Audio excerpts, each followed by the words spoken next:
नमस्कार रसिकांनो, मी जगदीश खांदेवाले अविराज चॅनलवर आपले सहर्ष स्वागत करत आहे. मी आज आपल्यासमोर माझी पंगा ही कथा वाचणार आहे. चला तर वाचन सुरू करूया. अचलपूर शहरातील यशवंत देशमुख आणि दिवाकर पाटील यांच्यातील वैमनस्य जगजाहीर होतं. दोघेही एकाच पक्षात असूनसुद्धा एकमेकांचा भयंकर द्वेष करीत असत.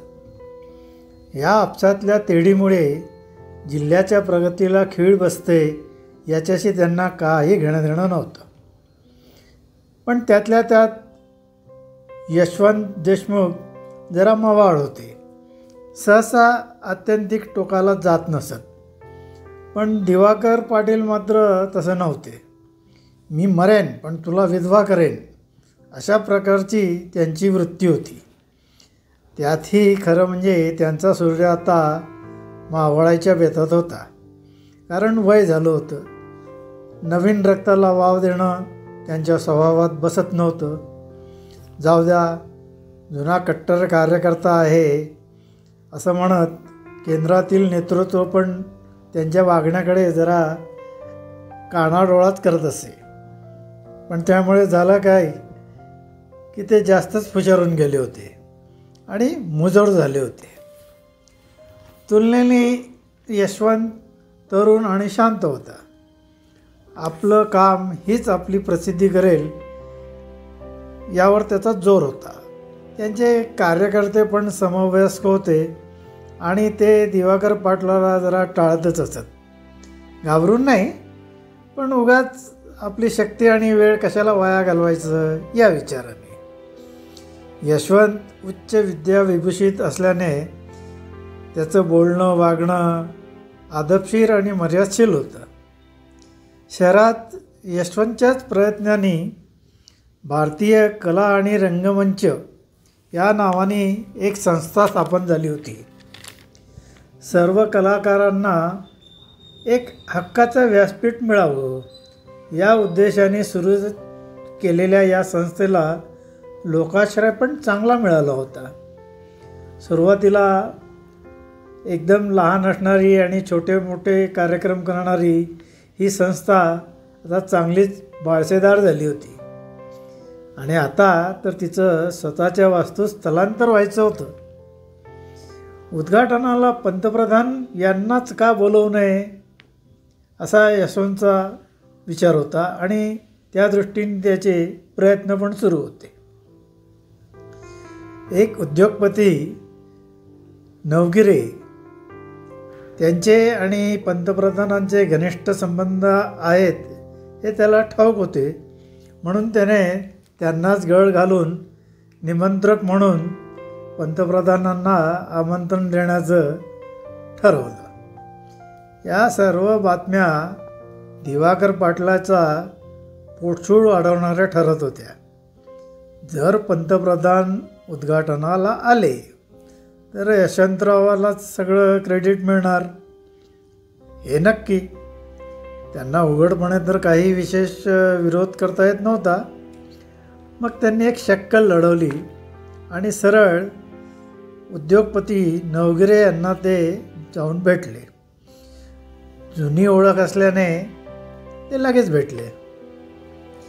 पंतप्रधानांना आमंत्रण द्यायला जाणाऱ्या मंडळाचे प्रमुख नवगिरे होते हे आधीच दिवाकर पाटलांनी माहिती करून घेतलं होतं. जरा इकडच्या तिकडच्या गप्पा झाल्यावर सहज विचारल्यासारखं करत दिवाकर पाटलांनी विचारलं, मग केव्हा भेटायला जाणार पंतप्रधानांना? नवगिरे तसे साधे होते. त्यांनी सरळ उत्तर दिलं, जाऊ पुढच्या आठवड्यात. नंतर मला परदेशी जायचं आहे तर दिल्लीवरूनच जाईन म्हणतो. ते ठीक आहे हो, पण इथली सर्व व्यवस्था बघितली का? अहो, भेट झाली आणि त्यांनी यायचं कबूल केलं तर नंतर व्यवस्था बघू ना. आतापासून काय बघणार आहे? हे आपले विचार झाले हो. पण बातमीची आधीच चर्चा सुरू झाली आहे, त्याचं काय?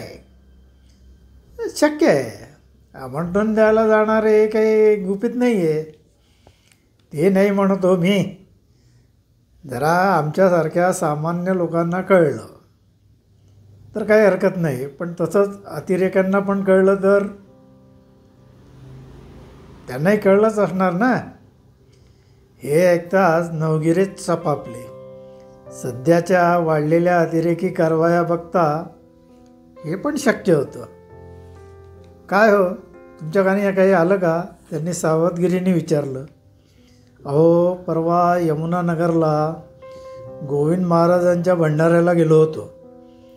तिथे 2 कॉलेजमधली टाळकी उद्घाटनाला आला तर टपकायला बरं होईल असं काहीतरी बडबडत होती बघा. तेवढंच ऐकू आलं. असं कोण होती ती?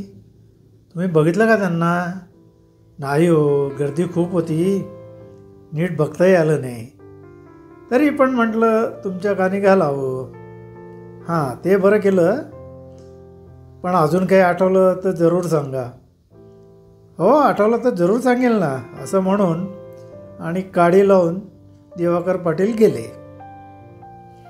इकडे नवगिरे संभ्रमात पडले. जे ऐकलं ते खरं असो की खोटं असो, पंतप्रधानांच्या संदर्भात होतं, हलक्यात घेऊन चालणार नव्हतं. ते ताबडतोब पोलीस कमिशनर कारंजकर यांना भेटले आणि सगळी हकीकत सांगून त्यांना म्हणाले की जरा अजून माहिती पाहिजे असेल तर दिवाकर पाटील यांना भेटा. कमिशनर जरा शांत डोक्याचे होते. त्यांनी सगळं ऐकून घेतलं, पण त्यांनी त्वरित दखल घेतली आणि अजय सक्सेना हा त्यांचा एक ACP होता, त्याला पूर्ण तपास करायला सांगितलं. त्यांनी स्वतः दिवाकर पाटील यांना संपर्क करण्याचा प्रयत्न केला, पण त्यांना कळलं की पाटील परगावी गेले आहेत आणि 3-4 दिवसांनी येतील. म्हणजे बरोबर नवगिरे परदेशी गेल्यावर. एव्हाना अजयने कसून तपास केला. यमुनानगर आणि नवीन वास्तूचा परिसर अक्षरशः पिंजून काढला. त्याचे सर्व खबरे, सर्व जवान कामाला लावले. नवीन माणसं, संशयास्पद हालचाली सर्व काटेकोरपणे तपासल्यावर माहिती दिशाभूल करणारी आहे हे त्याला स्पष्टपणे जाणवलं. यमुनानगरला तर गेल्या 2 महिन्यात कसलाही भंडारा समारंभ वगैरे काहीही झालं नव्हतं. काहीशा निराशेने आणि संतापाने त्याने तसा रिपोर्ट कारंजकर यांना केला. कारंजकर पण वैतागले. बेजबाबदार माणसामुळे त्यांच्या माणसांची विनाकारण धावपळ झाली होती. एव्हाना नवगिरे पण परदेशी गेले होते. त्यामुळे पंतप्रधानांऐवजी दुसरं कोणीतरी बोलावं असं सर्वसाधारणपणे ठरलं आणि कलाक्षेत्रातील एक मान्यवर व्यक्ती बोलवून उद्घाटन पार पडलं. तोही समारंभ ताटामाटात पार पडला आणि बरोबर दुसऱ्या दिवशी दिवाकर पाटील प्रगट झाले. ते आल्याचं कळतात कारंजकर अजयला बरोबर घेऊन त्यांना भेटायला गेले. अर्थात अनौपचारिकपणे. दोघांनाही बघून पाटील जरा चपापले. कारंजकरांनी विशेष पालाळ न लावता सरळ विचारलं की तुम्ही ही अशी खोटी माहिती का दिली? सुरुवातीला तर दिवाकर पाटलांनी उडवाउडवीची उत्तरं दिली, पण कारंजकरांसमोर काही डाळ शिजत नाही बघून शेवटी त्यांनी सरळ कबूल केलं की यशवंतरावाच्या मत्सरामुळे ते खोटं बोलले. पण तुमच्या असल्या खोट्या बोलण्यामुळे आमच्या लोकांना किती त्रास, मनस्ताप झाला याची तुम्हाला कल्पना आहे का? कारंजकरांनी शांतपणे विचारलं. हे ऐकताच मात्र दिवाकर पाटलाचा मुजुरीपणा उफाळून आला. मग त्यात काय झालं? सरकारी यंत्रणा जनतेची नोकर असते. आमची कितीही क्षुल्लक तक्रार, माहिती, सूचना काहीही असलं तरी तुम्ही त्यावर कारवाई केलीच पाहिजे, नाही ते तुमचं कामच आहे, ते उर्मटपणे म्हणाले. यावर कमिशनर काहीच बोलले नाही. उलट ते शांतपणे जाण्यासाठी उठले आणि म्हणाले, आपलं म्हणणं बरोबर आहे, मी हे जरूर लक्षात ठेवीन. चल अजय, निघूया. जाताना दिवाकर पाटील त्यांना गेटपर्यंत सोडायला आलेत. जात असताना कारंजकर सहज पाटलांना म्हणाले, तुझी बाग मात्र खरंच फार छान आहे हो. पाटील जरा दचकलेच. त्यांनी काहीतरी पलटवार होईल अशी अपेक्षा केली होती. तरी पण बाग हा त्यांचा वीक पॉईंट होता. त्यांनी उत्साहाने कुठली रोपं आणली, कुठून आणली आणि अशी बाग मुंबई पुण्यात कुठेही नाही याचं रसभरीत वर्णन सुरू केलं. कारंजकर शांतपणे ऐकत होते. अजय सक्सेना मनाशी म्हणाला, धोका. अनुभवाने त्याला माहिती होतं की कारंजकर शांत असले की जास्त धोकादायक असतात. म्हणजे काहीतरी घडणार हे नक्की आणि पाटील गाळात जाणार हे त्याहून नक्की. पाटलांनी यावेळेला चुकीच्या माणसाची पंगा घेतला. नंतरचे 4-5 दिवस शांततेत गेले. शनिवारी अचानक कारंजकरांनी अजयला बोलावलं आणि ताबडतोब दिवाकर पाटलाच्या घरी जायला सांगितलं. तिथे काहीतरी किरकोळ आग लागल्याची माहिती आली आहे. फायर ब्रिगेड पोचली असेलच, तू पण तिथे जा आणि नीट हँडल कर. नीट हँडल कर या वाक्यावर जोर देत ते म्हणाले. अजय तिथे पोचेपर्यंत आग केव्हाच विझली होती. फायर ब्रिगेडचे जवान आवरासावर करत होते. संपूर्ण बंगला पाण्याने गच्च ओला झाला होता. अजूनही टेरेसवरून पाणी पडत होतं. किचन सकट सर्व खोल्यांमध्ये पाणी झालं होतं. सोफा, गाद्या सगळ्या गच्च ओल्या झाल्या होत्या.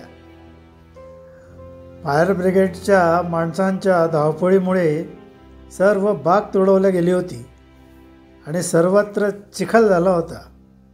दिवाकर पाटील एका प्लॅस्टिकच्या खुर्चीवर डोक्याला हात लावून बसले होते.